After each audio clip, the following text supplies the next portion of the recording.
afandi mwana na kati ya libomba azwi position pe malgré baza position kokumba mais azwi pena position mwana ke yepo ndira afandi mouvement maman zo sala mwana pe kuna ya libomo au sala mouvement yango. Vous savez pourquoi? En esprit il y a une communication de vie. Pendant que ça na kati ya libomo c'est alors que destiné les a préparés. Ma papa mais maman na libomo. Si Dieu n'avait pas révélé secret mystère à Bana et pas ya tata a révélé pas ya maman et de même aussi na moi sur ya manoach donc c'est-à-dire moi non tolobela o à côté de maman na tobi kombo na Samson avant naissance ya Samson na libumu ya maman nzamba opesa ba principe. Pourquoi cet enfant Samson devait être consacré pour délivrer Israël. Alors une femme doit préparer la délivrance de sa famille par rapport à partir moi naza déjà na kati ya ventre ya libumu ya maman. Dieu vous parle aujourd'hui parce que Dieu parle tantôt d'une manière tantôt d'une autre. À partir d'un message à pourquoi lelo, on comprendre que la destinée se prépare dès déjà. Originalité. Maman ne s'est pas changer comportement. Je crois que quand on dit mazolo banaye comme la lisu sur ma sangati. Cela veut dire quoi? C'est kabanda qui komela. Parce que ce kabanda komela te, Dieu ne devait pas lui dire que moi na côté de moi sacré yo maman komela lisu ma sangati. C'est interdit à une femme. On a maman akomangati na ba dimension kolangwa masanga. Akomangati na ba dimension en église. Tous en église. Mais ceux qui libanda moi ko beta maka. Ote na sombite basombelinga. Les arabes basombelinga na sombite. Na dina otika malem otika. Alors pourquoi Dieu est en train d'interdire ça?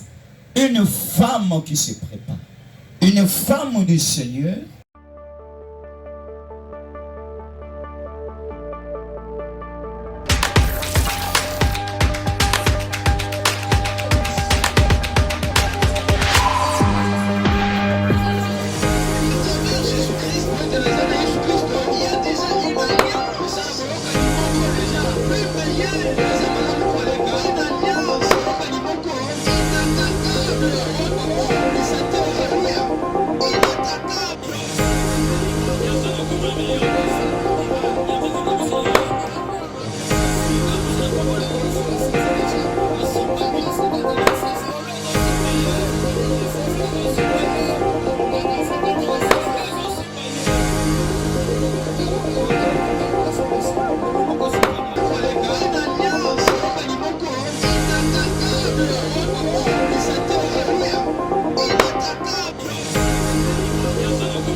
Alléluia. Maman,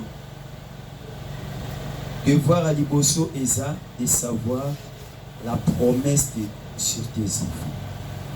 C'est ce que Rebecca savait. Le mal était quoi? Abandi siko kopé sa affection pas ya mwana wana par rapport que Dieu avait dit que Jacob a na ba promesse. Ye maman mutaye baki yango. Aziko limonyoso apesi yango mwana wana. C'était un amour où maman pesa mwana mais par rapport à l'intérêt. Maman aime tous tes enfants que ça a particularité. Ndemo bota ki bango nyonso. Ezan ndenge mo ndemo bota ki pe o wana. Éviter d'autres trous des autres dans la carte de la famille. Or, la Bible dit, la femme sage bâtit sa maison. Une femme qui est sage doit bâtir sa maison. Quand on bâtir une maison, c'est-à-dire qu'on tombe. Ce qui te montre une date qu'on a bâti, et c'est qu'on tombe. Donc, on a que Sangani et ça collé c'est alors lorsqu'on parle d'une femme qui est en train de bâtir, c'est-à-dire une sorte de femme où construire. Or la maison c'est la vie. La femme doit bâtir. On a le monde de Balobi, moi si à Tombakati. Mais la Bible a dit la femme construit. C'est différent avec la Bible. Alors lorsqu'on parle de la construction d'une femme, Dans ce monde-là, il faut que les pierres soient rassemblées. La construction, c'est-à-dire le rassemblement des éléments. C'est le sangani, ma bangue sangani, sima et sangani. Donc, bazo mélanger, bazo tsamweza le sikamoko. Et après le mélange, on voit que tout est collé. Et ça collé, c'est sikamoko et kangani. C'est-à-dire quoi? Une maman dans sa maison qui est en train de bâtir sa maison, Asa mutu oyo a rassemblé banana sans parti pris et sans intérêt. De rassembler les enfants. Merci. Avoir le système, aux autres rassembler, il y a une maman.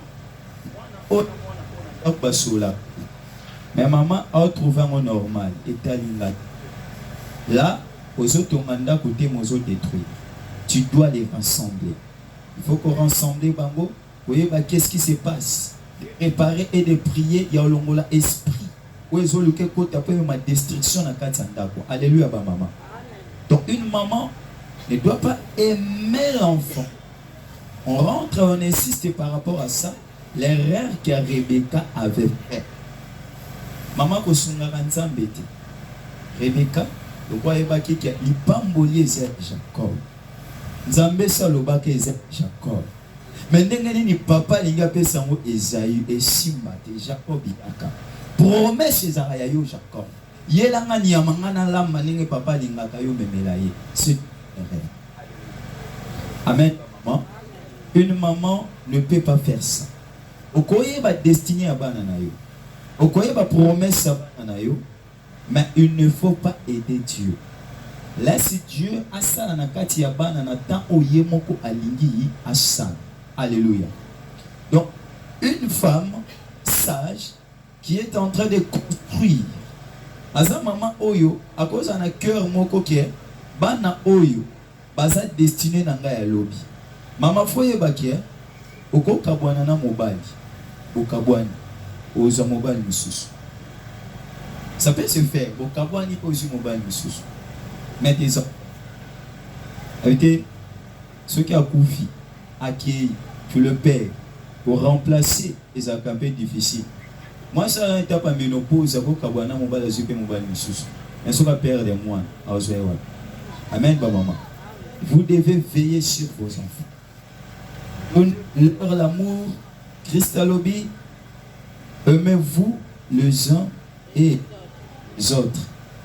Que cette unité est où à partir à monter ma maman. Écoutez, les ans à moi, Simoko, Nakati la Bible, Juge chapitre 13, verset 1er à 5. Là, on est en train de parler d'une femme. Mobaline Kombonezaki Manoash. Juge chapitre 13, verset 1er à 5. Moi, si on a accueilli na Nelanga, Azaki stérile. Pendant qu'il y a un bilanga, ange abimelier. Ange abissier, aux alliés stériles. Mais, au komanazemi. Demozo komanazemi, ndenge mwana wana za déjà na kati ya libumu, komela kama sangate. Alobi na yesu kotanga komona alobi, komela 20. Comme elle appelle liqueur forte ou boisson alcoolique et côté na libumuna ote parce que mwana oyo aza na kati ya libumuna yo aza mwana oyo aza consacré te libumuna yo maman. Alléluia. Maman frère que l'enfant doit être consacré na kati ya libumuna. De le ventre, il faut que l'enfant ait la consacré. Et pourquoi l'Éternel est en train de dire à cette femme que l'enfant que tu portes, yo maman, il faut changer comportement parce que l'enfant oza na kati ya libumuno aza un enfant aza sacré. Obi ba vie a ba to belé beba parti ya libumu ya maman. Ba maman belé ba besa vie bana ba. À partir za ki na kati ya libumu maman. Une femme qui est enseignée à préparer à venir ya moi à partir déjà origine. Omoni nzete oyo bazo ko encadrer pendant que baolo na ba bongisa yango pendant que na no bimite za nzete ya malamu. Mais nzete oyo ba encadrer yango te. Et bima na ngona ndenge nango. Attention, c'est un danger. Et otenga mana ndenge lingi ezo position lingi, ba on connaît ba baolo na ko pesa nzete fort mais moko parce que ba landela ki yango malamu. Alléluia. Il faut que le femme puisse le savoir. Dieu est descendu pour dire à cette femme, comme la masanga ya makasi, que vous savez pourquoi? Parce que na mon documentaire moko bala que moi si azemi moi na libumu na ye moi si azemi yango azotambola bondela na kombo na Yesu Masiya. Alléluia. Éternel Dieu des armées, voici ma maman va pousser na poko lelo na si à présence dans Zambalola kolo destiné yondo yebaka yango samba boboy dans la maman pousser na présence na yo enfin on prier pour laisser sa famille na ciel au bon qu'on a eu aux amis. Qu'on leur révèle la carte destinée. Yon nous révèle la carte mystère aux acquis cachés. Yon nous que dans comment on a formé à noir. Dans carte ya trou ya noir. Dans ciel imanga noir ensemble. Révélez ma maman comme mystère caché l'imotanaye. Révélez ma maman comme mystère caché à Dakonaye. Maman mon voisin a maîtrise à Dakonaye. Mais les lois y ont concert dans le pays aux amis. Révélez à mon collègue ce Masiya. Révélez ce qui est caché. Révélez ce qui est caché dans les dieux. Afin que ces êtres, maman, ma volonté, maman, na miracle, na kata. Voici maman pour